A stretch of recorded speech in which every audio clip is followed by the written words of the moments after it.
Friends 1 Samuel 15 22 23. அதற்கு Samuel, கர்த்தருடைய சத்தத்திற்கு கீழ்ப்படுகிறதை பார்க்கிலும் சர்வாங்க தகனங்களும் பலிகளை பார்க்கிலும் கீழ்ப்படுதலும் ஆட்டுக்கடாக்களின் இனத்தை பார்க்கிலும் செவி கொடுத்தலும் உத்தமம். அப்போ இதில் 3 காரியத்தை சொல்கிறாரு பாருங்க.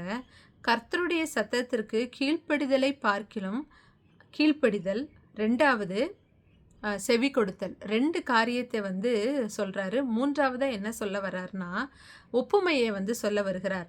ரெண்டகம் பண்ணுதல் பின்னிசூரிய பாவத்திற்கும் முரட்டாட்டம் பண்ணுதல் அவபக்திக்கும் விக்கிர ஆராதனைக்கும் சரியாய் இருக்கிறது அப்படின்ட்டு 3 காரியங்களை சாமுவேல் இந்த இடத்துல சவுலுக்கு சொல்லுகிறார். அப்போ அமலேக்கின் ராஜாவை கொலை செய்ய சொல்லி சவுல்கிட்ட சொல்லுகிறாரு. ஆனால் சவுல் செய்யலை. அதற்கு காரணம் ஜனங்க தான் பிடிச்சிட்டு வந்தாங்க, அவங்க தான் உம்முடைய தேவனுக்கு பலியிடணும்னு செஞ்சாங்க, அவருக்கு இதுக்கும் சம்மந்தமே இல்லாத மாதிரி அவர் பேசுவார். அப்போ தான் சாமுவேல் சொல்கிறாரு, கர்த்தருக்கு எப்போதுமே பிடிச்சது கீழ்ப்படுத்தணும் செவி கொடுத்தது தான் அப்படின்னு சாமுவேல் சொல்வார். அப்போ இதை கர்த்தர் அன்னைக்கு மட்டும் இல்லை, இன்றைக்கி நம்மக்கிட்ட அதை தான் எதிர்பார்க்கிறாரு. நீ கீழ்ப்படி செவி கொடு, செவி கொடு கீழ்ப்படி. நம்ம அநேக நேரம் நம்ம நினச்சிட்ருக்கோம், கர்த்தருடைய சத்தத்திற்கு நான் கீழ்ப்படியணும்னா கர்த்தர் என்கிட்ட இப்படிப்பட்ட டிமாண்டெல்லாம் என்னைக்கு வச்சாரு, அவர் எப்போ எனக்கு கொடுத்தாரு, நான் அதை கீழ்ப்படியாமல் தவறி போனேன் அப்படின்ட்டு. இந்த இடத்துல நம்ம சாமுவேல் மூலமாக சவுலுக்கு திட்டமும் தெளிவுமாக கர்த்தர் பேசிட்டாரு. நீ அமலேக்கின் ராஜா கொல்லணும், ஏன்னா அவன் வனாந்திரத்தில் வழிமறிச்சான், அதனால் அவனை முற்றிலுமாக ஒருத்தர் விடாமல் அந்த முழு தேசத்தையும் அழித்து போடுன்னு திட்டமும் தெளிவாக ஸ்ட்ரைட் ஃபார்வர்டாக சாமுவேல் மூலமாக கர்த்தர் பேசிட்டார்.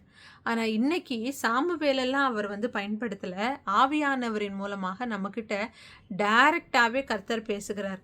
இதை செய், இதை செய்யாதன்னு. ஒரு காரியத்தை செய்யணும் அப்படின்னு நினைப்போம், இருதயத்தில் சமாதானம் இருக்காது. செய்யக்கூடாதுன்னு நினைப்போம், இது என்னால் முடியாதுன்னு நம்மளுடைய சுயபலத்தில் நம்ம ஞானத்தில் நினைப்போம். ஆனால் செய்யணுங்கிற அர்ஜென்சி நம்ம இருதயத்திற்குள்ளேருந்து ரொம்ப ஸ்ட்ராங்காக நம்ம ஃபீல் பண்ணுவோம். அப்போ இது எல்லாமே ஆவியானவர் நமக்கு எடுத்து சொல்லுகிற ஒரு காரியம். சில பேரோட பேசிகிட்டு இருப்போம், போதும் நம்ம கிளம்பலாம் அப்படின்னு தோணும். சில நேரத்தில் போகலான்னு நினைப்போம், இல்லை இவங்கக்கிட்ட பேசு. இப்படி ஒவ்வொரு காரியத்திலும் ஆவியானவர் நம்மக்கிட்ட டைரெக்டாக, இடையில யாருமே இல்லாமல் டைரெக்டாகவே நம்மக்கிட்ட பேசுகிறாரு. அதே சமயம் ஊழியர்கள் மூலமாக, ஜெபத்தில் மூலமாக, இன்னும் நிறைய பேர் மூலமாகவும் கர்த்தர் நம்மக்கிட்ட பேசுகிறார். அப்போது கர்த்தர் என்ன சொல்கிறாரு, நீ இப்படி நிறைய பேர் சொல்கிறத நம்ம கேட்குறோம், ஆனால் சில நேரத்தில் ரொம்ப ஷார்ப்பாக நம்ம இருதயத்தில் தெரியும், ஆமாம் இதை கர்த்தர் என்கிட்ட தான் பேசுகிறார் அப்படின்னு ரொம்ப உறுதியாக தெரியும். நம்ம இருதயத்தில் நம்மளை அதனால் ஸ்ட்ராங்காக ஃபீல் பண்ண முடியும். அதை ஃபீல் பண்ணி கர்த்தர் என்கிட்ட பேசிட்டாருன்னு நம்மளுக்கு ஒரு உணர்வு வருதுன்னுவாங்க.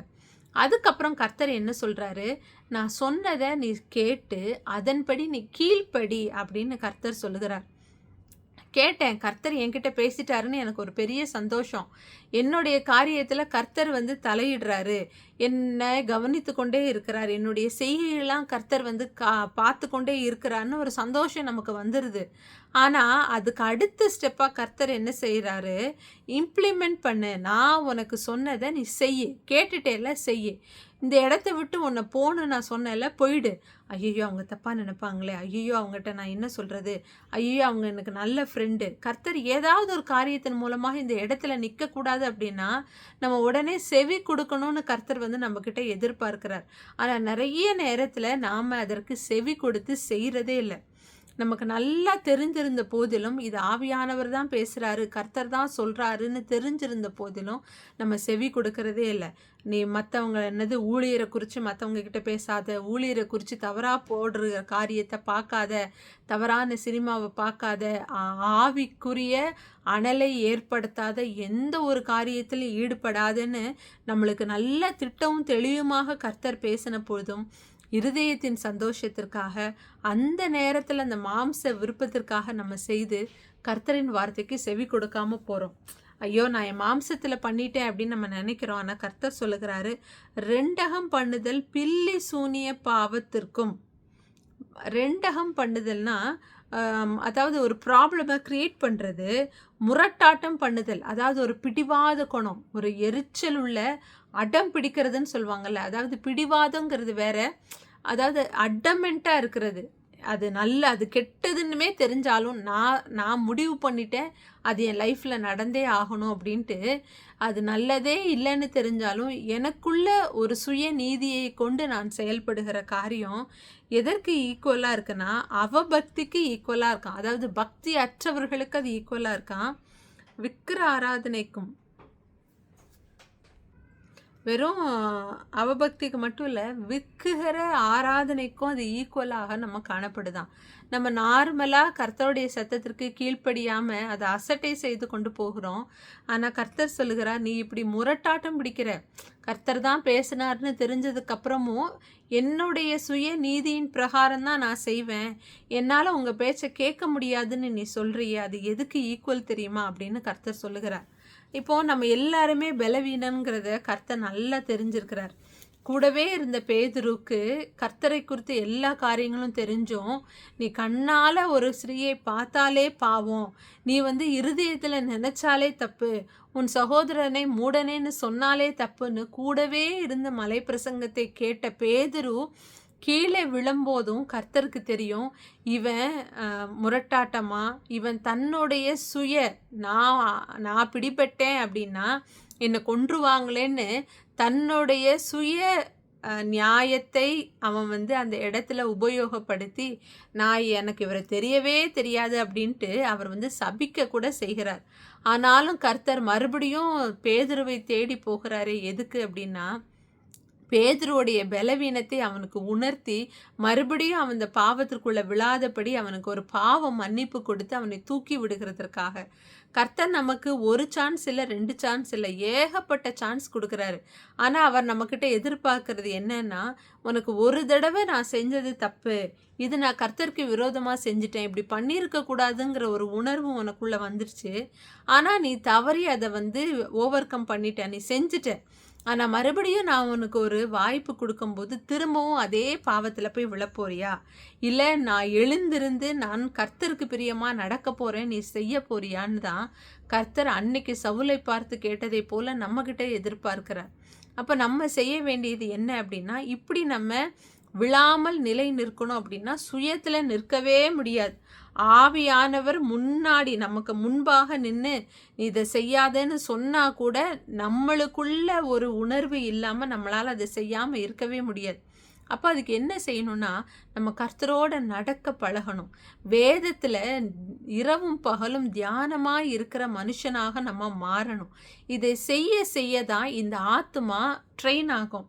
நீங்கள் இந்த பாம்ப் ஸ்குவாடில் இருக்கிற டாக்ஸ் எல்லாம் பாருங்கள், அதை ஒரு சின்ன நாய்க்குட்டியாக இருக்கும்போதே அந்த பாம்ப் ஸ்குவாடில் கொண்டு கொஞ்சம் கொஞ்சமாக ட்ரெயின் பண்ண ஆரம்பிச்சிருவாங்க. திடீர்னு ஒரு நாளால் அந்த நாயால் எங்கே பாம்பு இருக்குன்னு கண்டுபிடிக்க முடியாது. அதை ட்ரெயின் பண்ணி உருவாக்குன விதம் அப்படி. அதனால் எந்த இடத்துல எப்படி இருந்தாலும் அதை அதை மோப்பம் பிடிச்சி அந்த பாமை எடுக்கிறதுக்கு தகுதியுள்ளதாக அது மாறுது. அப்படிதான் நம்ம கர்த்தருடைய சத்தத்திற்கு கீழ்ப்படிந்து அந்த வார்த்தைக்கு செவி கொடுக்க பழகணும். அது இட்ஸ் அ ப்ராசஸ், ஒரு நாளில் நடக்கிற காரியம் இல்லை. அதனால தான் கொஞ்சம் டெய்லி பைபிள் படிக்கணும், டெய்லி வேதம் வாசிக்கணும். அதான் பைபிள் படிக்கிறது தான் வேதம் வாசிப்போம், டெய்லி ப்ரேயர் பண்ணணும், தேவ சமூகத்தை தினமும் நாடுகிறவர்களாக காணப்படணும். அதாவது எந்த ஒரு நீடும் இருக்கக்கூடாது, எந்த ஒரு கம்பல்ஷனும் இருக்கக்கூடாது. என் தேவைக்காக நான் தேவனை தேடுறேன் அப்படின்னு இருக்கக்கூடாது. எனக்கு இது நடந்தே ஆகணும், இல்லைன்னா வேறு வழியே இல்லை அப்படிங்கிறதுக்காக தேடக்கூடாது. ஐயோ தேடலைன்னா எனக்கு பரலோகம் கிடைக்காது, தேவனுடைய சமூகம் எனக்கு முன்பாக பாதுகாப்பாக இருக்காது அப்படின்னு தேடக்கூடாது. நான் எங்கள் அப்பா கிட்ட தினந்தோறும் பேசுகிறேன்னு உரிமையோட நம்ம தினமும் வாஞ்சையோட விருப்பத்தோட கர்த்தர் சமூகத்துக்கு போய் பழகிறவங்களாக இருப்போம் அப்படின்னா, நாம் சத்தத்திற்கு கீழ்ப்படுகிறதாக மட்டும் இல்லை, அந்த சத்தத்திற்கு செவி கொடுக்கிறதாக மட்டும் இல்லை, அதன்படியே செய்து முடிக்கிறவர்களாகவும் நம்ம இருப்போம். இதற்கு தேவனோடு நடக்கிற உறவு ரொம்ப ரொம்ப முக்கியம். அன்னைக்கு சவுல் மனுஷர்களோடு நடந்தார். அதனால தான் மனுஷனுக்கு இது பிடிக்கும், மனுஷனுக்கு அது பிடிக்காது, அவனை திருப்திப்படுத்த இது பண்ணணும் அப்படின்ட்டு அவருடைய இருதயம் ஃபுல்லாக மனுஷனுக்குரியதாகவே இருந்தது. நம்மளும் அப்படி இருந்துடக்கூடாதுன்னு தான் கர்த்தர் நம்மக்கிட்ட எதிர்பார்க்கிறார். ஆவியினால் நடத்தப்படுகிற ஒரு மனுஷனாக இருக்கணும்னா ஆவியில் நிரம்பின ஒரு மனுஷனாக இருக்கணும்.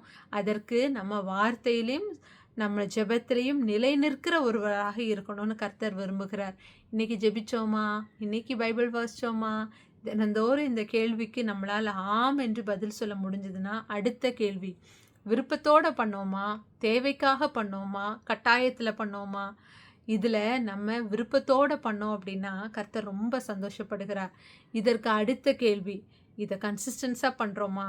தினந்தோறும் நான் இடைவிடாமல் ஜெபிக்கிறவளாக, இடைவிடாமல் வேதம் வாசிக்கிறவளாக இருக்கிறேனா? இந்த கேள்விக்கு நம்ம ஆம் என்று பதில் சொன்னோன்னா நிச்சயம் நம்ம வாழ்க்கை ஆவிக்குரிய வாழ்க்கையில் மகிமைக்கு மேலே மகிமைக்கு போகிறதான ஒரு பாதையில் தான் போய்கிட்டு இருக்கோன்னு நம்ம கேரண்டியாக சந்தோஷமாக நம்ம வந்து இந்த பாதையில் தொடர்ந்து கண்டினியூ பண்ணலாம். இதில் ஏதாவது ஒரு காரியத்திற்கு நம்ம தயங்குவோன்னா கர்த்தர்ட்ட இதற்காக பலத்தை கேட்போம். கர்த்தர் நிச்சயம் வாய்க்க பண்ணுவார். God bless you.